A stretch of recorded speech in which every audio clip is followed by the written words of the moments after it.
اے وہ جس کی رضا اس کی ناراضی سے وافر تر ہے، اور اے وہ جس نے مخلوقات سے درگزر کرنے کو اپنی تعریف قرار دیا ہے اور اپنے بندوں کو توبہ قبول کرنے کا عادی بنایا ہے، اور ان کے بدترین حالات کی اصلاح توبہ کے ذریعے کرتا رہتا ہے۔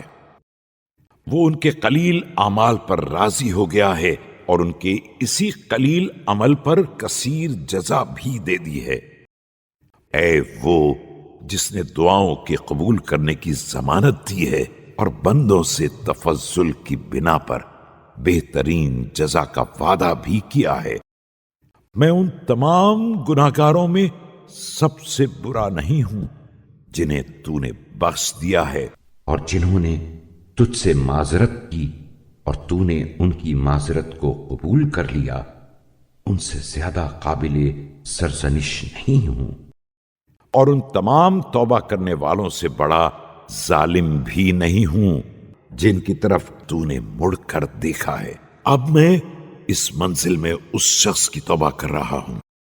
جو اپنے اعمال پر شرمندہ ہو،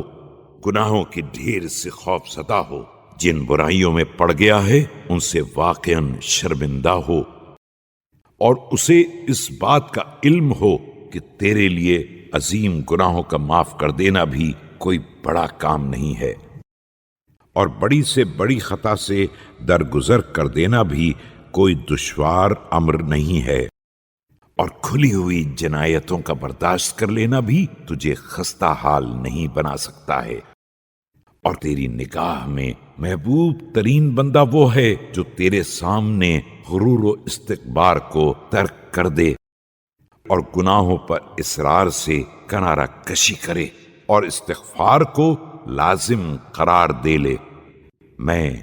تیری بارگاہ میں اس امر سے برات کرتا ہوں کہ میں مبتلا استکبار ہو جاؤں